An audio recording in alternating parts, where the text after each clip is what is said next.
حضرت عمر فاروق اور حضرت علی مرتضیٰ کی ملاقات کا حال۔ حضور نبی کریم صلی اللہ علیہ وسلم کے وصال کے بعد حضرت عمر فاروق اور حضرت علی مرتضیٰ مکہ معظمہ تشریف لائے تو حضرت عمر فاروق نے وہاں پر موجود لوگوں سے دریافت کیا، ان میں کوئی شخص قرن کا موجود ہے؟ تو کچھ لوگ حاضر ہوئے۔ آپ نے ان سے حضرت اویس کرنے کے بارے میں دریافت کیا۔ انہوں نے انکار کر دیا کہ وہ اس نام کے کسی شخص کو نہیں جانتے، البتہ ایک دیوانہ آدمی ایسا ہے جو آبادی سے دور رہتا ہے اور کسی سے نہیں ملتا جلتا۔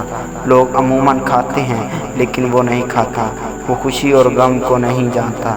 جب لوگ ہنستے ہیں وہ روتا ہے اور جب لوگ روتے ہیں تو وہ ہنستا ہے۔ جب حضرت عمر فاروق کا دور خلافت شروع ہوا تو آپ حضرت علی اور مرتضیٰ کے ہمراہ کوفہ تشریف لے گئے اور وہاں سے یمن تشریف لے گئے۔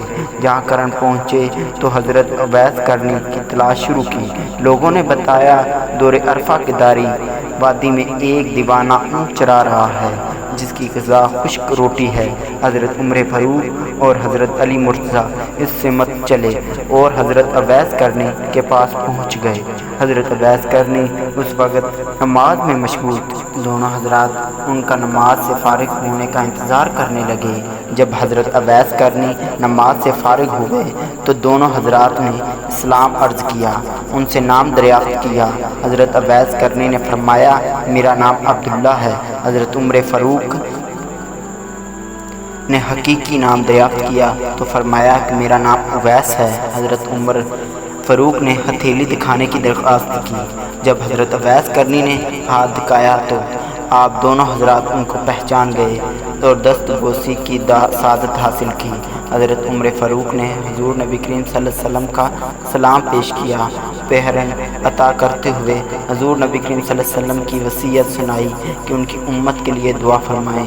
حضرت اویس کرنی نے عرض کیا آپ دونوں حضرات اچھی طرح دیکھ بھال لیں کہ شاید وہ کسی دوسرے فرد ہوں جس کے بارے میں حضور نبی کریم صلی اللہ علیہ وسلم نے ارشاد فرمایا ہو۔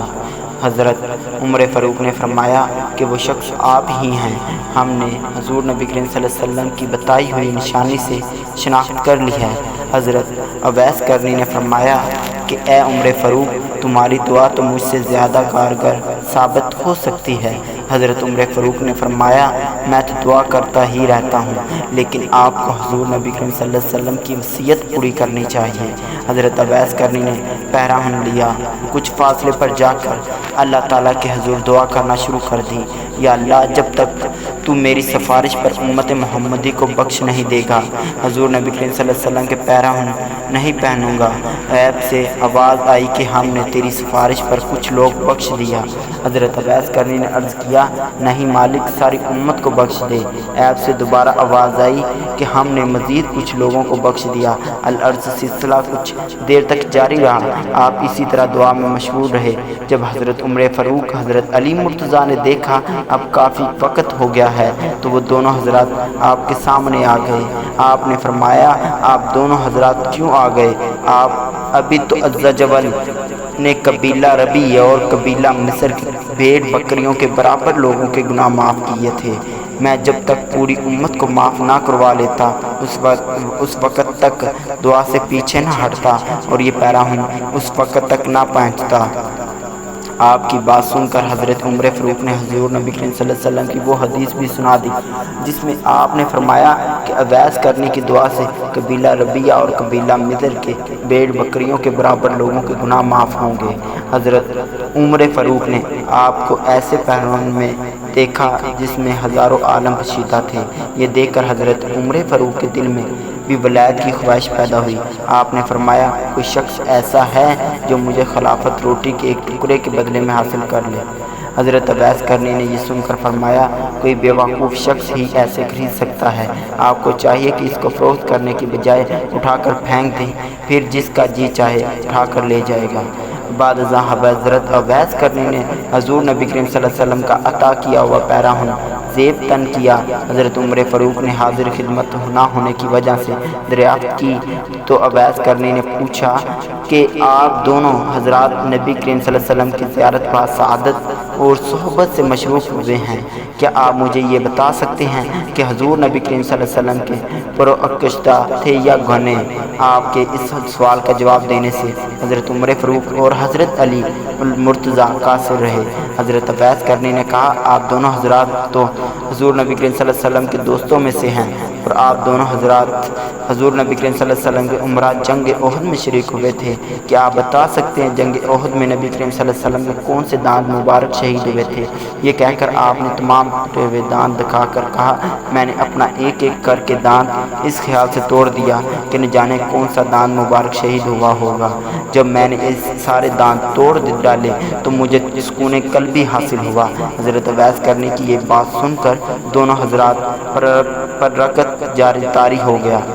حضرت اویس کرنی کی اس بات سے انہیں اندازہ ہو گیا ادب کا حق یہی ہے کہ جو حضرت اویس کرنی نے اگرچہ بارگاہ رسالت مآب میں حاضر ہو کر ادا نہیں کیا بلکہ اتباع رسول میں ادا کیا ہے، جس کا درس وہ ساری دنیا کو دے رہے تھے۔ حضرت عمر فاروق نے حضرت اویس کرنی سے دعا کے لیے درخواست کی۔ حضرت اویس کرنی میں جب تک نماز تہجد پڑھتا ہوں تو اس کے بعد دعا پڑھتا ہوں، اے اللہ تمام مومن مردوں عورتوں کو بخش دے، اگر تم ایمان کے ساتھ اس دنیا سے رخصت ہوئے تو تمہیں کامیابی ملے گی، اگر تم ایمان کے ساتھ رخصت نہ ہوئے میری دعا میں بے فائدہ ہوگی۔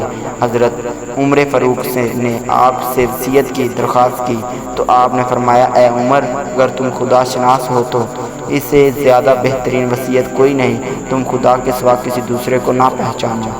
پھر آپ نے حضرت عمر فاروق سے دریافت کیا اے عمر فاروق کیا اللہ تم کو پہچانتا ہے؟ حضرت عمر فاروق نے اس بات کا نفی میں سر ہلا دیا۔ حضرت اویس کرنی نے فرمایا بس اللہ کے سوا تمہیں کوئی نہ پہچانے، یہی تمہارے لیے بہتر ہے۔ حضرت عمر فاروق نے آپ سے کچھ دیر قیام کی درخواست کی تاکہ وہ آپ کی خدمت میں کچھ پیش کر سکیں۔ آپ نے جیب سے 2 درہم نکال کر دکھائے اور کہا یہ میرا اونٹ چرانے کا معاوضہ ہے، اگر آپ حضرات یہ ضمانت دیتے ہیں ان کو خرچ کرنے سے قبل مجھے موت نہیں آئے گی تو آپ مجھے جو عنایت فرمائیں گے وہ میں قبول کر لوں گا، ورنہ یہ دھرم میرے لیے کافی ہیں۔ کچھ دیر تک حضرت اویس کرنی حضرت عمر فاروق اور حضرت علی مرتضیٰ سے اس طرح باتیں کرتے رہے۔ حضور نبی کریم صلی اللہ علیہ وسلم کی سیرت و اقوال زیر موضوع لاتے رہے۔ اس کے بعد اویس کرنی نے فرمایا جب آپ دونوں حضرات نے یہاں پہنچے تک میری وجہ سے جو تکلیف زحمت فرمائی اس کے لیے میں معافی چاہتا ہوں۔ آپ دونوں حضرات یہاں سے تشریف لے جائیں کیونکہ قیامت کا دن نزدیک ہے اور مجھے آخرت کی فکر ہے۔ قیامت کے دن ہمیں ایسا دیدار نصیب ہوگا جو کبھی منتقع نہ ہو۔ اب میں قیامت کا راستہ بنانے اور اسے صاف کرنے میں مشغول ہوں۔ السلام علیکم۔